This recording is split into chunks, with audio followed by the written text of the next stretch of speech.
Hi, and welcome to the Authentic Audience Podcast. I'm your host, Krista. This is a marketing podcast like you haven't heard before. It's about real connections and honest conversations. Why am I here? To remind you that you can fly. If you're brave enough to listen to that calling inside you, I'm here to serve you and show you that marketing can and should be honest, that the truth sells and authenticity wins. So, how can businesses and brands build a real and authentic audience? The Authentic Audience Podcast gives you insight into growing your business and marketing strategies to gain real followers and loyal customers. Each week, I create a space of radical honesty for thought leaders and entrepreneurs who have built successful businesses to share their insights on business, marketing, relationships, life, and spirituality. Each episode is sure to remind you the power of storytelling and truth selling. Get ready to get real, get raw, get honest, and keep growing.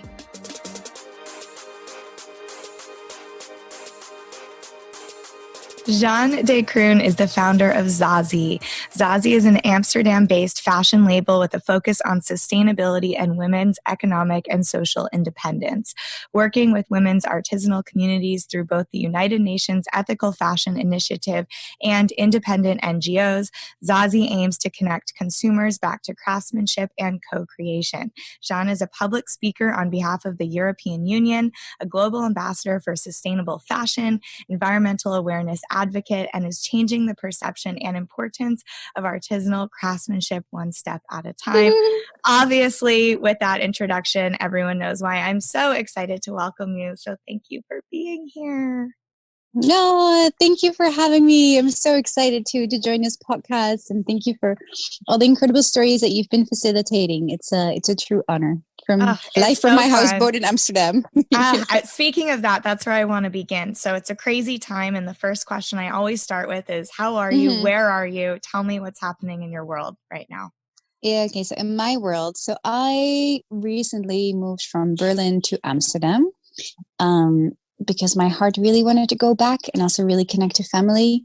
And this was, and I was just in India to visit some communities when Corona happened. And I was on the last airplane home back to Amsterdam. And then I didn't really have a place to live. And then all of a sudden there was this houseboat. So I'm living now on a 70s houseboat just outside of Amsterdam. And we're trying to shift offices here, but it's kind of a little operation. So that's sort of just like all the stuff that's been happening on a personal level. I have never felt so grounded. And of course, although it feels like a very anxious time on a lot of levels, and there are a lot of global insecurities, I'm actually really noticing on a personal level that I've been sleeping really good, and that I've been having a lot of space for creativity and for, when you have feelings, normally you go okay, you go away from the feelings. You're just oh, I have this feeling, but then you go to places and to things and you meet people, and you sort of never really have the chance to really feel into them and breathe into them and to have that, space and time for it. So I'm doing really well, and I'm really excited to see if this new crazy time can be a fertile space for new awareness, for new global awareness on how we relate to the world. I think that's a really beautiful and positive way of looking at everything. I just recorded a solo podcast that came out yesterday because I didn't get my life together in time to put out a real podcast. And it's been positive for me too. And I think sitting in that is hard when so many people are struggling and suffering, to be in a place of sleeping well and slowing down and actually thriving in this new place. It's interesting, and I appreciate your honesty around that. And I've been following you, of course, and I'm so excited about your new life on the houseboat. And it just seems very on brand for you, and couldn't be more perfect. So congratulations. I'm excited for that. Life on the water. Thank There's you. Nothing better, So yeah, it's such a gift. And I mean, I think, it is definitely what you're saying as well. It is such a privilege, especially, working with the communities now. I'm so aware even more of my privilege being here and not being in India, where they're going through so many stages of insecurity and of food shortages and of economic uncertainties. And I think, them being in a place like this just really makes you aware, wow, okay. Really happy. Yeah. So I want to talk about Zazi. My friends and I heard of you through Emery, who's my best friend, and I know you guys have communicated before on Instagram, and we go to Nepal together, and I help her do a lot of her work over there in Nepal, and she showed me your Instagram, and I have to say, to start, I have like zero fashion sense. I don't know very much about fashion, but Emery and Shay, my two friends that just worship you, we all have like the biggest girl crush on you and what you do and who you are in the world. And for me, obviously, what you're doing goes so beyond just having a fashion sense, right? So once I started following you and reading your words, I just couldn't really get enough. So I would love you to just tell my audience who may not know you who you are and what is Zazi and what's your purpose and mission with it. It just takes such a long story, but okay. That we have time. That's why you're here, to listen to your story. Exactly. Exactly. So I grew up originally in Holland, in The Hague, and I grew up with a mother that she used to be a fashion journalist and turned an art historian. Wow. And she would like come back with textiles from all over the world. And I think she was really just like she was a fashion journalist, but like one that would like hyper specifically go into like one natural dye. And my dad was a documentary maker about the magic of 17th century light in Holland. So like I really grew up with like two parents that were just like too excited about reality, you know. They were just like, they could look for like 2 hours at this like one little blob, how like the water went up and down. And I mean, I'm here in my houseboat and like seeing the reflection of my light and I just know that my dad could stare at this for ages. So I think there was always this like really beautiful way of like perceiving the world and perceiving what is around you and trying to find a way how to connect to that. So but then of course I also grew up being, you know, in a Western society and looking at fashion and then also being like really conditioned. So where my mom would give me a sewing machine when I was 14 and say like, okay, here's a thrift shop, like good luck with your outfits. I was also seeing this fashion world that looked full of glamour and glitter. So it was a really dual way of trying to figure out like, okay, so what does it really mean for me? And then just out of high school, I moved to Paris and I became a street musician. And when I was in Paris, I got scouted as a model. And of course, when you're, you know, like a young girl and you're 18, when you're scouted as a model, it's sort of just like a very exciting thing because that's what you've been conditioned to sort of believe is like a great confirmation of your womanhood or of your being. So yeah, like 2 weeks later, I went to New York and it was at the time of Fashion Week. And I mean, I got into like, you know, the typical like model scheme. I was with a big agency, but I was there without a working visa in a bunk bed. And like, you know, 2 days later, I had to lie at customs. And like 2 days later, I was there on some sort of like web shop photo shoot. I remember standing there in this polyester dress with like way too much makeup on, like full of insecurities. And I was just like, excuse me, like, like what am I selling? And like, what is this fashion world that I always so, you know, glamorized? And I think there was just this really inherent feeling of just like really not being satisfied with it. And I went from New York then to Berlin, just like 2 months later, because it made me very unhappy to be there in New York as a model, a very unsuccessful model, but as a model. And then in Berlin, I think I went through so many stages where I was really trying to figure out like, okay, how do I navigate this world and what is my purpose and what is my destiny? You know, just like I think everybody always is and still finding and trying.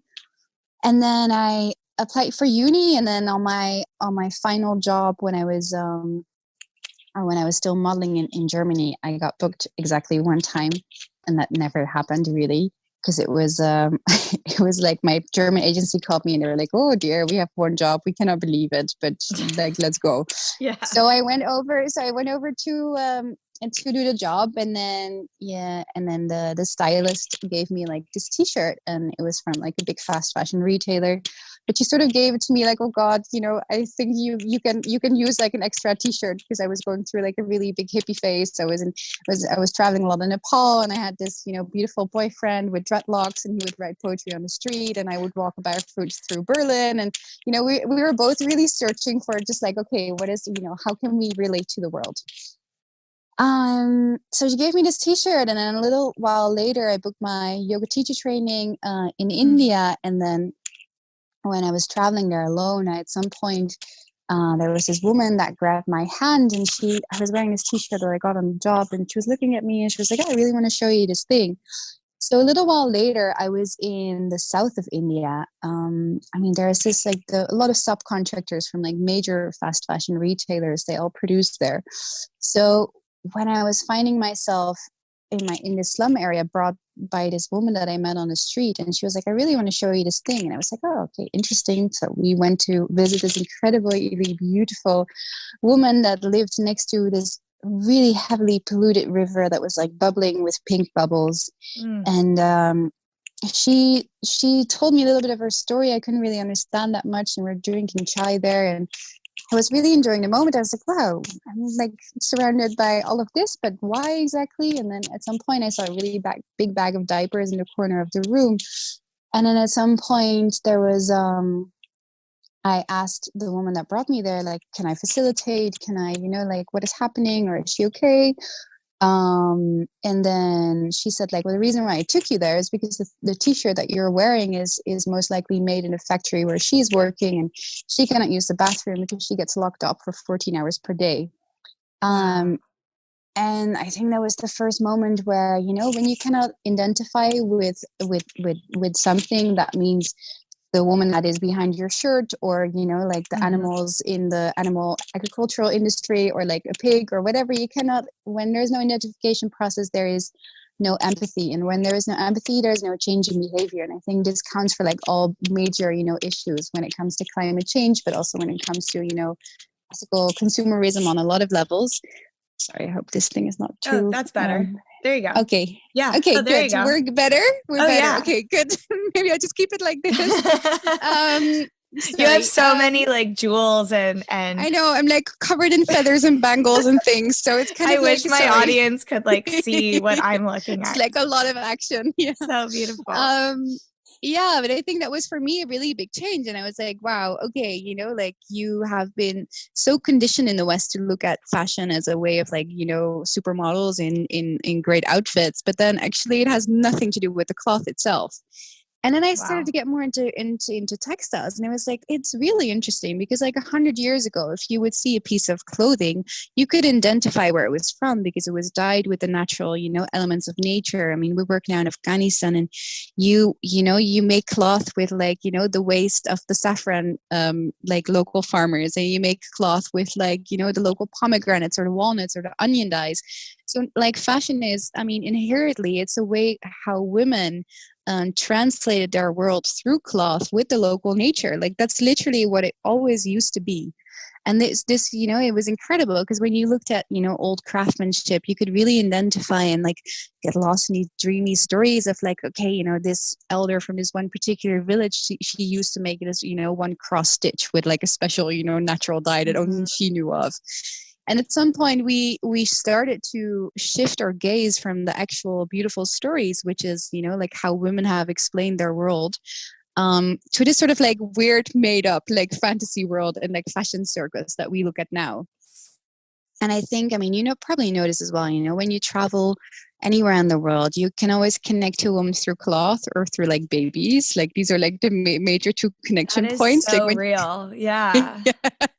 Totally. It's either just like, oh, like cute top, or it's like, oh, nice baby, like especially when you don't speak the language. Exactly. And food. I mean, food is definitely also a really important one. I feel like when we went to Nepal, I can relate to that because I'm like looking at this rug right now, and it's a Dolpa rug, and you can only get it from a certain place in the Himalayas, and it's these women that make it, and it's this whole story behind it. And that was one of my questions for you, was about how do you preserve culture through clothing? And you're sort of answering it right now.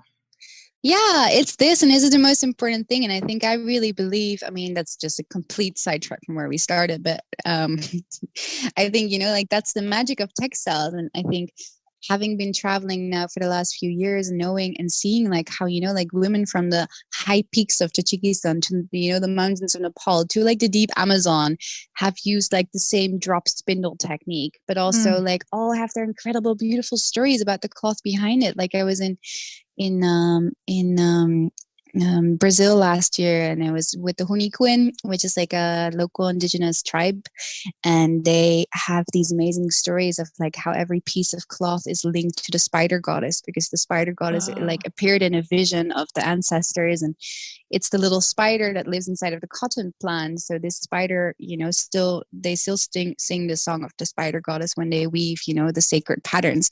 And I think it's such a like, there are so many beautiful links to nature, to beliefs, to like a spiritual connection to your cloth. So for me, this is fashion. And for me, this is always, like when I started to come on this journey, I was like, okay, this is fashion. So I started collecting and collecting and collecting.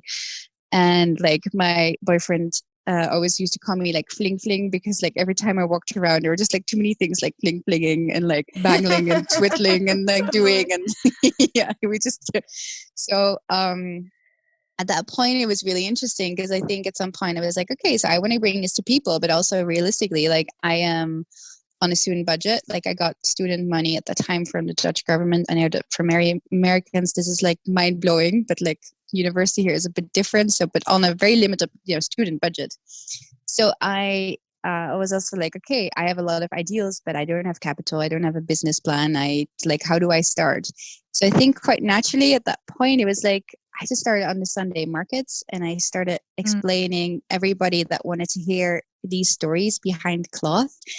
I remember standing there, and at some point I got to know multiple families, and it's really interesting because, once you have the intention of like a certain path, just things appear on your path. You're just like, hello, excuse me, how did you get there? And like, how did you get my number? And like, how did this all just happen? I love that.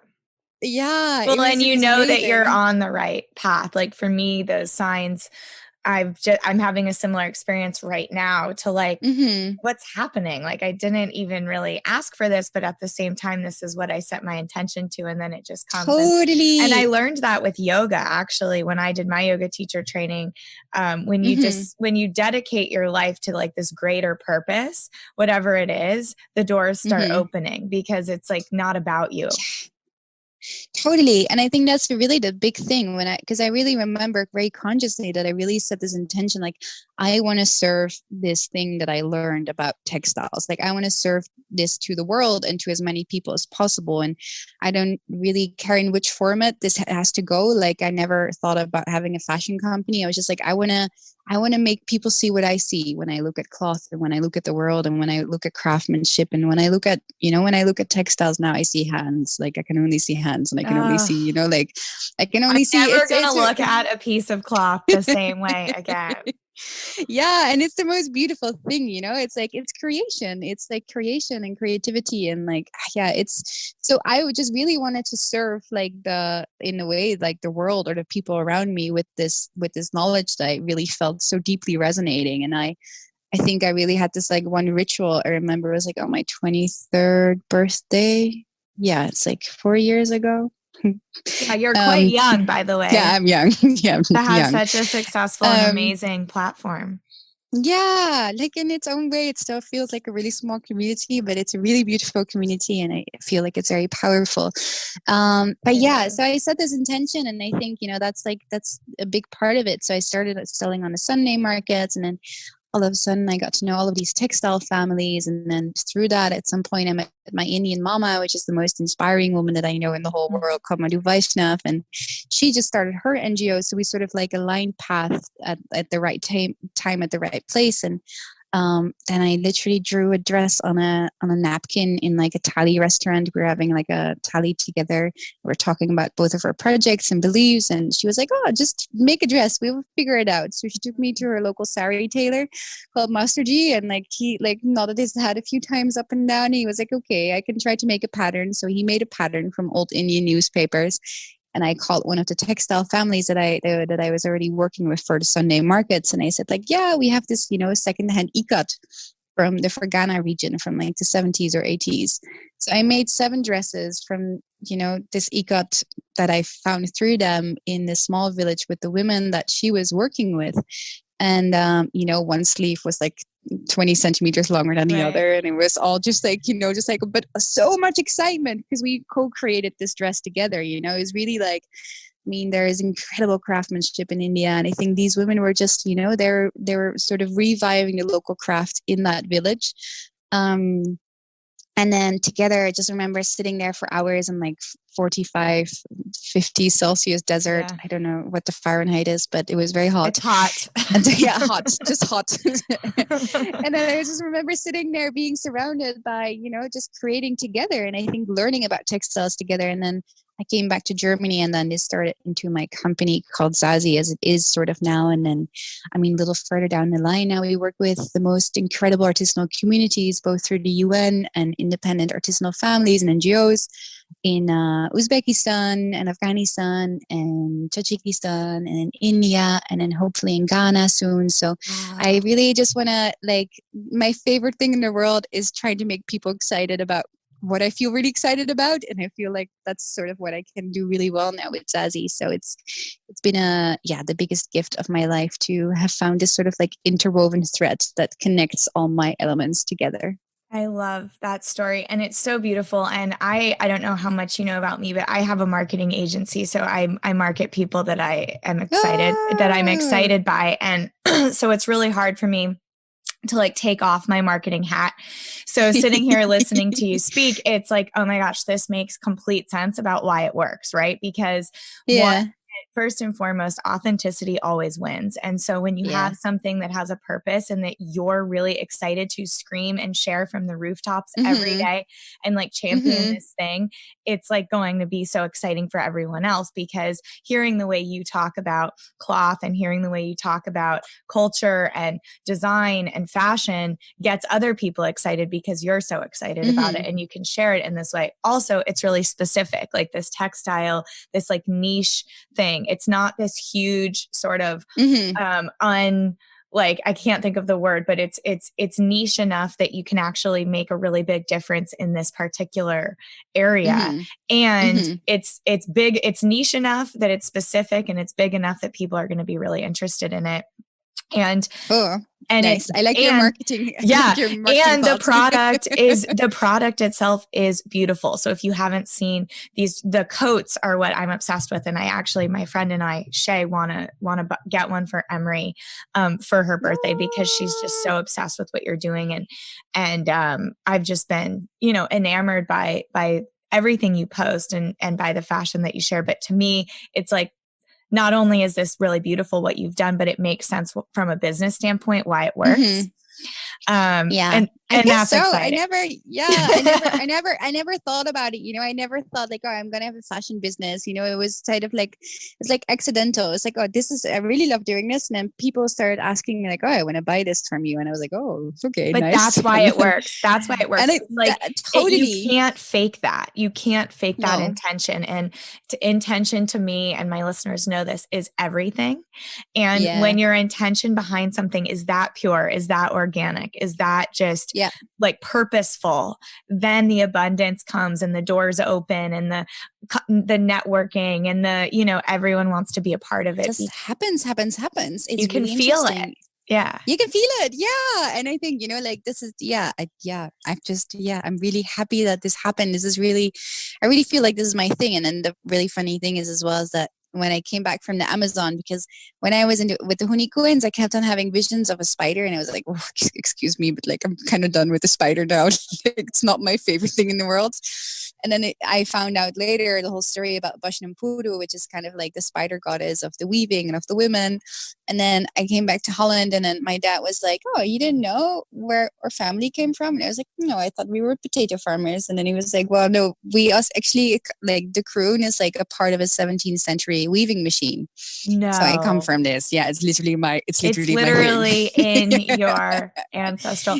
That's incredible. I have so many questions for you, but my next question is about how it's being perceived, because you were recently featured in Vogue, and you're quite a disruptor, and you're not quiet. You're not quiet about what you're doing. You're definitely excited and loud about this movement. And how has that been received by the fashion industry? Because it feels to me like you're quite a disruptor in this industry. And How do people respond to you? like really mixed. I think it's really interesting because when I was just entering the fashion industry, I remember coming into it because I mean, I just, I was standing on the Sunday markets and I was still walking bare feet in Berlin at this time. So I really, really had no intention of setting up a fashion business. And then I remember the first season when I got connected to this incredible PR agency, and they really facilitated for, this Zazi in Germany at that time. And I remember my first fashion week, and I remember like arriving at, because we were picked as like the Vogue Talent of the Year. So we had this like little sort of exhibition thing. And I remember feeling so insecure. I was like, oh my God, because it feels a bit like high school, like I just remember standing there and I was like, okay, I'm here with like, all of these things, but also just being like, oh, how will this work in the fashion industry? And I think, at some point I was also just like, okay, this is so much what I believe in, and this is not about me, and this is not about like my fashion designer dreams or something like this. So I was like, okay, I'm just gonna, like do it for the thing. And I think that's what always pulled me through whenever also a collection didn't work or whenever something didn't work out. It was really this like, I'm not doing this for myself. I'm really doing this because I really believe in this mission. I really believe that I can, that I have a role in this change to play. And then I think fashion really reacted, and that was the really surprising thing, like I think every time when I've been trying to adapt to the fashion world, my company lost in some way. Like I remember, when I was just getting into the first sort of like Zazi hype in Germany, I was like, okay, so I also have to dress a bit more, like the fashion girls, and I have to go to the parties where they go because then, people will see me. And I was really trying to adapt. It was just like, oh, it's not really me, but like, yeah, let's go. And then I think it was really interesting because it was kind of like the universe was like, Jeanne, you're yourself. Like if that means you eat vegetables and do yoga at home, like people will notice you and they will come on your path, and then they're the right kind of people. So I think every time when I was trying to like go to the side, it was just like, oh, but maybe I should do this. I think I've really learned to really stay so true to myself. And that also is super scary, in it terms to, I mean, we've recently made a decision to completely cancel all stores that we work with, which is very scary because, when you don't sell to, let's say, a big online retailer or a big store, that also means you cannot get certain press because they get commissioned. Right. So it's kind of like a whole... Why did you make that decision? Because stores take 70% of the margin. So when I sell to a store, let's say, this was the problem with my coats, because I buy them for 300, then I sell them to a store for 600. After German tax, nothing is left. Right. And then the store sells them for 1,800, which made the coats like, like $2,500 in dollars. And I think this was, for me, it was just like, this is actually, it doesn't make sense because it doesn't go to the artisan. It doesn't go to the growth of the thing that I'm trying to set up. It just goes to the, to the system that is broken. And I think whenever you buy a brand in a store, that means, the store gets 70% of the cut. And that is because there is a global amount of 30% supply chain waste, which means that 30% of global fashion goes to waste every single year. I mean, this is sort of, I can talk in like the billions of tons that it's, like that it sort of is, but it comes down to you are carrying that weight as a consumer. And I think this is quite a technical story, but it just comes down to, it's not fair to anybody. And it's like, fashion is this really complicated system of a lot of economic dependencies. And I think when you're a small brand, it's really scary because you have to navigate having a brand from a financial point of view. So you have to invest everything and then hopefully, you sell it. And this was very different. And when you work with stores, they partly buy it. So you have security. So it means letting go of a lot of security and saying like, okay, I'm going to invest and just hope that people will connect to it in that way. Yeah. And I hope that, like, press... Art, solopreneurship, all of these things coming into play. It's totally, it's kind of, but it's the same, like, putting out music without a label. Yep, it's the same, like, it's, you can really put it into every single creative thing. It's kind of like, okay, it's more me. I can hold my complete, creative there. And if the magazines will write about me, that's okay. And if they won't, then that's also okay. And I think it's like they have, and that's the really, and that's an amazing thing. Like all of these moments where you're sort of like really doubtful and you're just like, oh my God, will this work? I feel like every time I've made a decision like this, the universe is always just like, okay, good job. You chose the right option. Well, you go to the next level. That's what I mean by authenticity winning, right? For me at business, I really like dive in a lot in my mind and just in my research to business and what makes business successful. And to me, I have this huge mission of honest business, and integrity to me is the biggest thing above anything else. And I try and instill that in my team and in my clients and in all the work that I do. And every time, because to stay in integrity means making really hard decisions.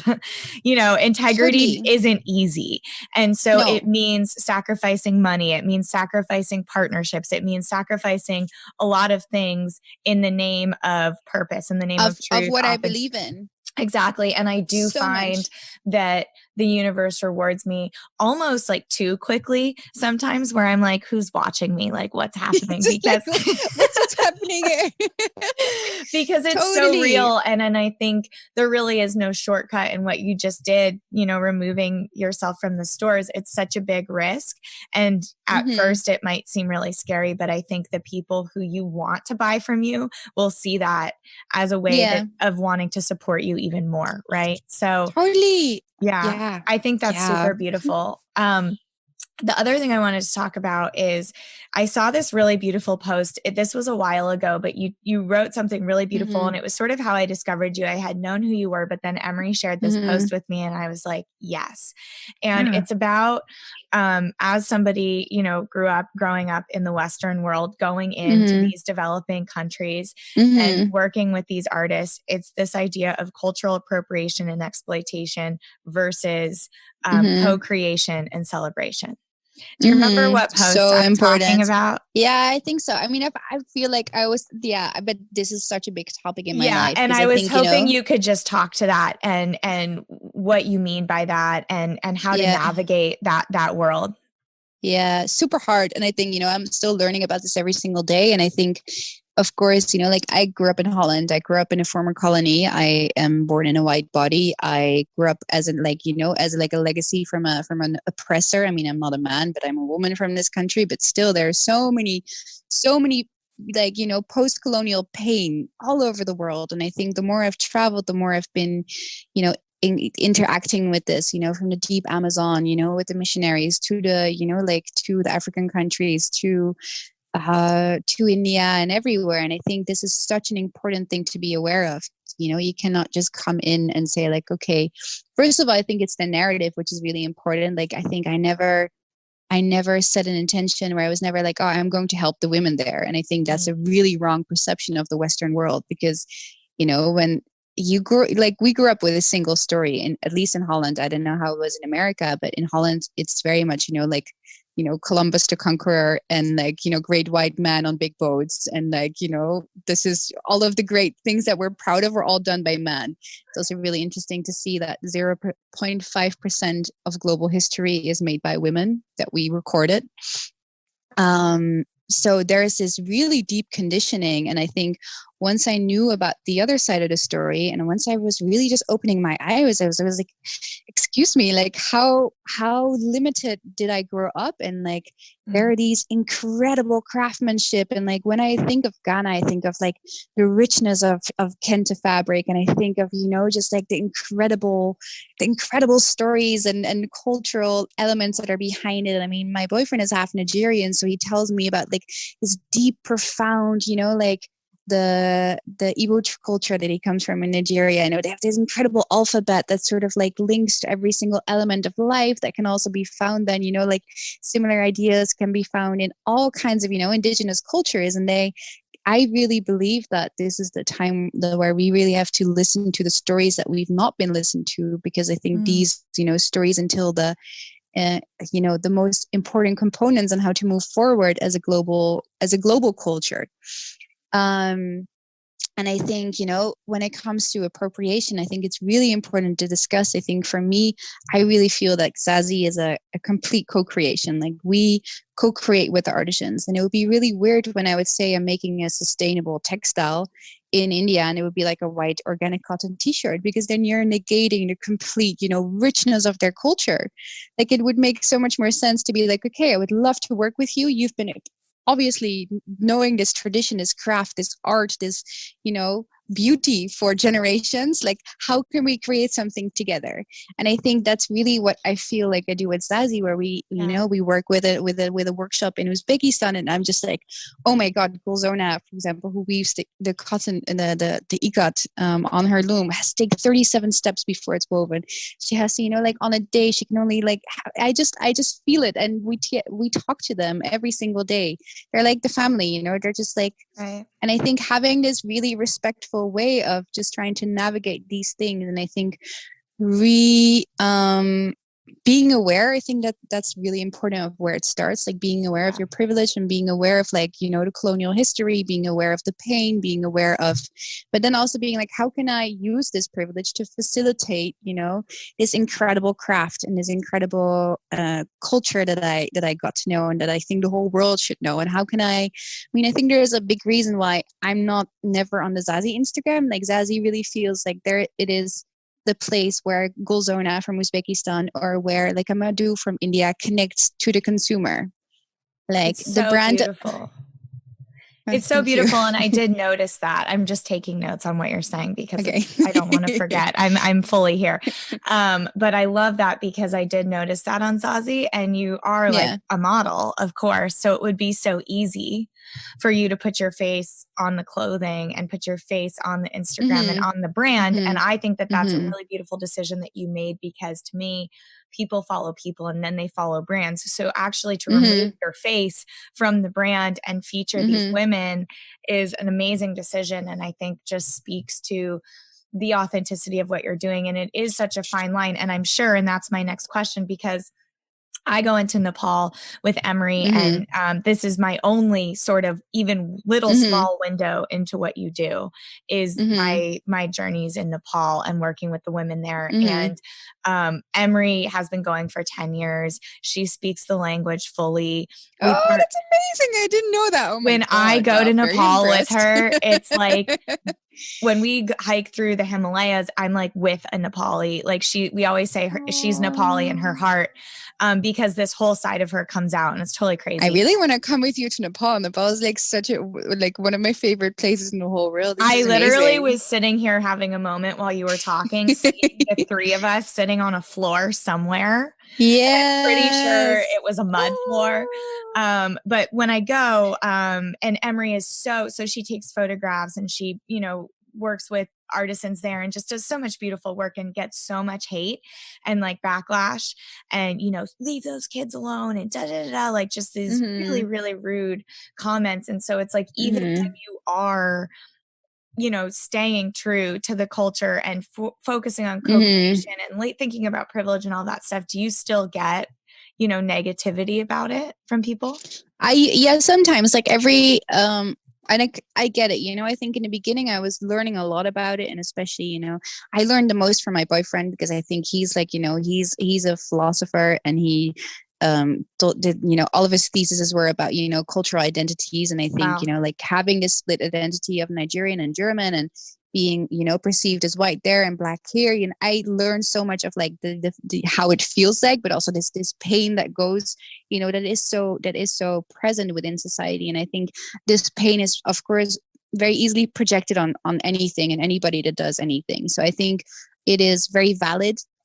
And I have it sometimes with Zazi, where there is somebody that misunderstands it or projects a certain image onto me. And that's okay, because, you know, that pain is there. And I'm always just like, because it sort of like really hits me in the beginning. I'm just like, but don't you see my, you know, like, don't you see my intention? And don't you see the fact that literally you can trace everything at Zazi. So every single product comes with a, you know, transparency passport on where exactly the materials from, how much every single body gets from the price, so, you know, where every single part goes to. So I'm just like, yeah, but I'm really not, you know, this is really not I'm like, please see this whole thing. But I think, you know, it's so valid. So I think it's because there's, you know, there is so much pain in the world. So I think that's just, you know, when you carry through a new path, when you're trying to redefine a new, you know, form of co-creation, of respectful co-creation, you're always going to have to face people that that are still projecting the old way onto you, and that's okay.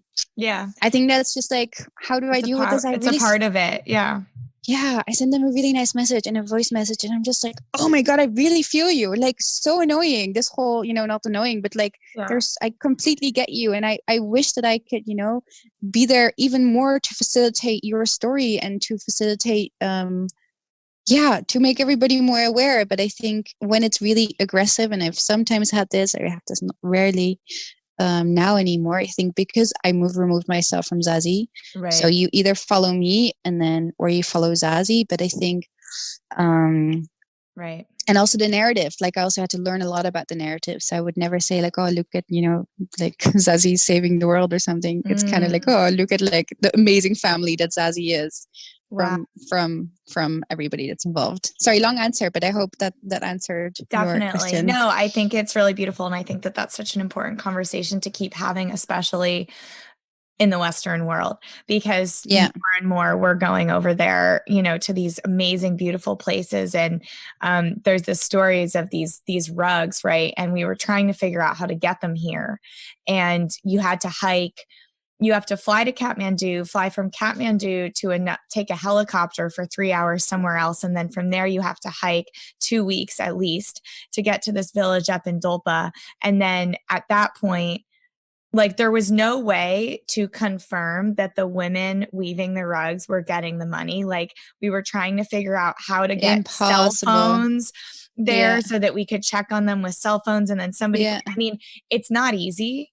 And I think that, not to give the other side of it, but it can be so easy to just, make things and lose the culture and lose the story, because it's actually not an easy thing to do. You have to really want it. And so I'm just so grateful people like you exist and are doing this work in the world. And what is the most challenging part of it now that you sort of have this, like, where is your break in the flow? Where could things get easier for you? Pretend COVID and like the world shutting down isn't real for a second. So if everything was just like sort of normal, whatever that means, where do you find like the most challenge in what you do? Let me see. Oh God, I've had so many challenges. Maybe pick one. It's just like so many things. I think the hardest thing is that it is like every good thing takes time. Yeah. And fashion or Instagram or having a company sometimes doesn't allow that. So, for example, and this goes into every single framework, from like, the quality to the deliveries to, having a beautiful, having the, doing it as well as possible. But I think, for example, now in Afghanistan, I've been trying to figure out like, how can we really work together? We've been working there with the UN Ethical Fashion Initiative. So, it took half a year to make a natural dye palette, right? From all the natural dyes in the area.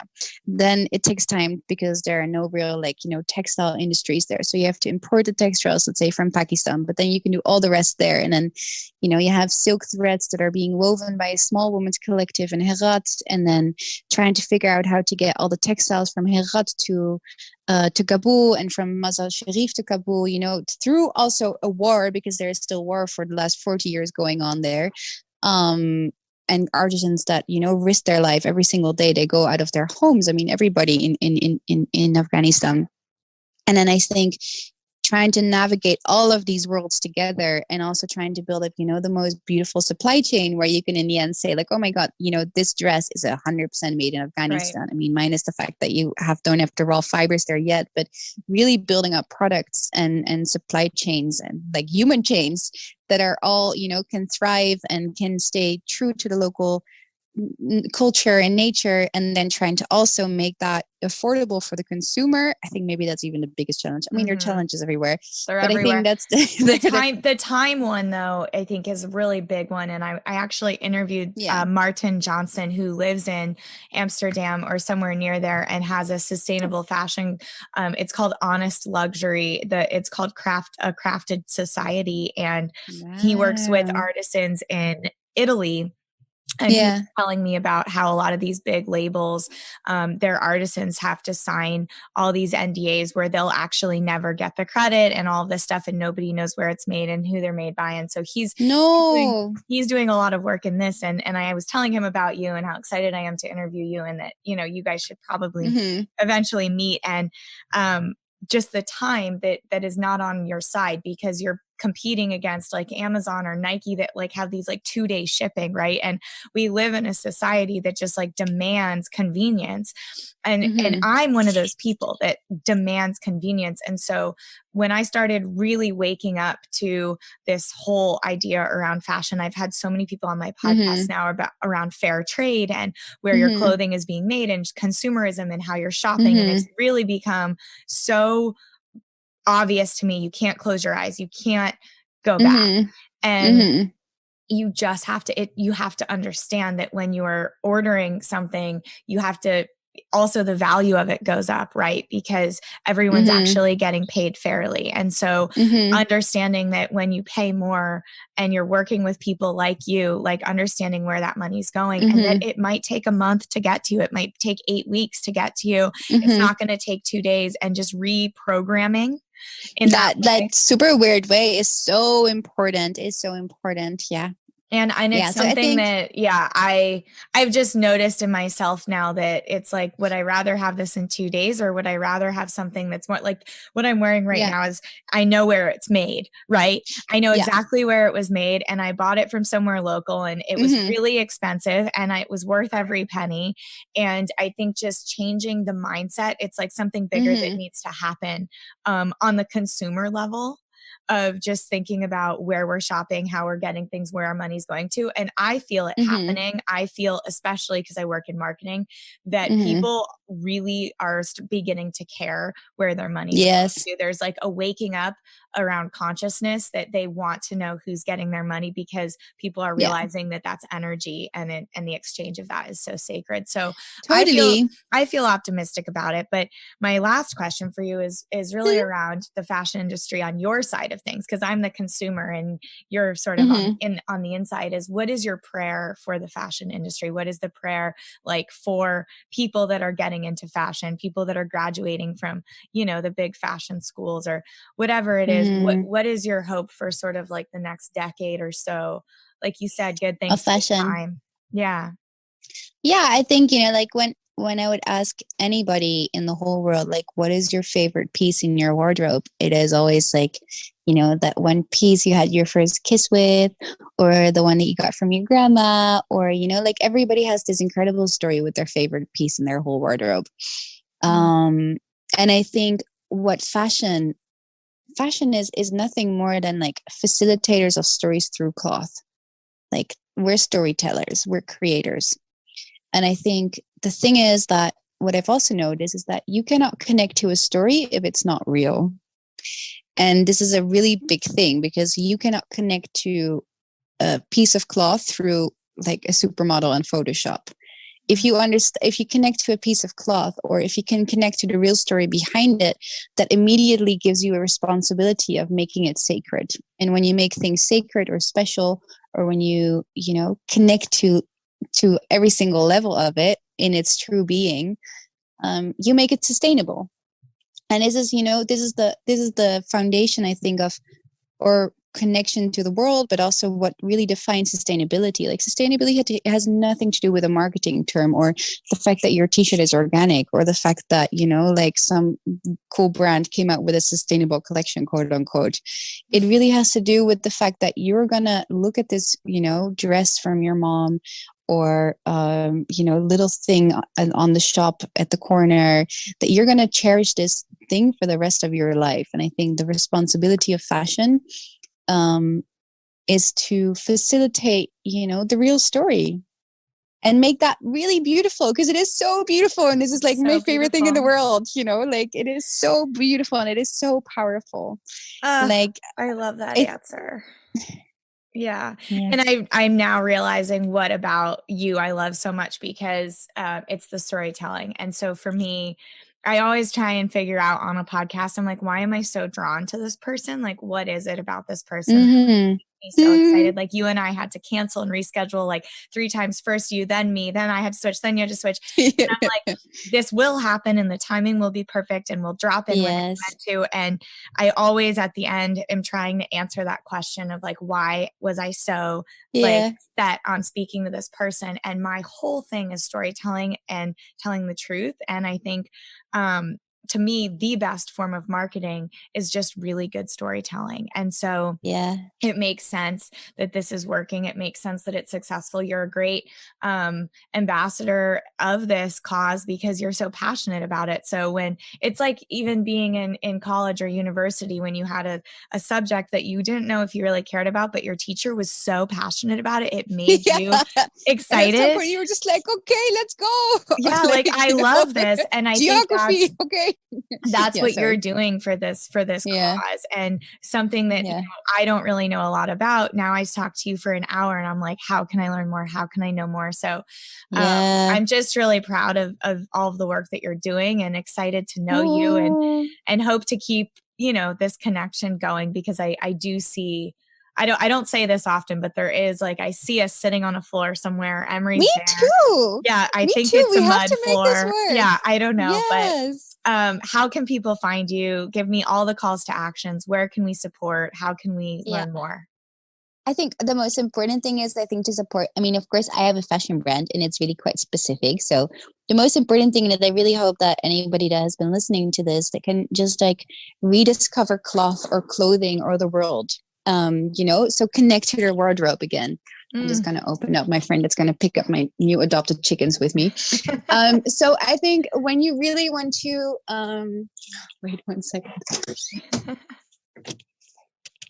When you really want to, it's just Mary. Oh, she's so cute. I adopted. Sorry, So I think, you know, like to support, the whole story. When you really want to support this cause, I think that has really nothing to do with to buy something or to do something. I think it's to really look at your clothing that you're wearing and to really just ask yourself, like, how do I connect to this, and to hold it into your hands and be like, okay, what are you? You know, like, tell me who you are. And then I think through that, there will be this journey with everybody individually, which might be, you know, like I have a really colorful, crazy wardrobe full of all kinds of these sort of stories. But for you, that might, you know, entail, you know, really like simple hand woven, you know, linen from a certain region. Like, I think for the most important thing is this question of like, okay, what is my clothing and how can I make it sacred? I love that. That's a perfect way to end. And if you want to learn more, she's Zazi. Oh yeah, sorry. I'm also I'm doing your marketing for you. She's zazi.vintage on Instagram. And the website is Zazi -vintage.com. And I'm just so grateful to know you. Thank you for your time. Good luck with your chickens. Oh, thank you. It's so beautiful to connect to you. And I cannot wait to really connect to you in real life. And hopefully we can meet in the mountains of Nepal. Actually, that would be my favorite thing in the whole world. That would be the dream. So let's call that in, because it seems like whatever we call in, it seems to be working for us these days. So I think so too. Thank you for being here. To my listeners, thank you so much. And until next time, keep growing.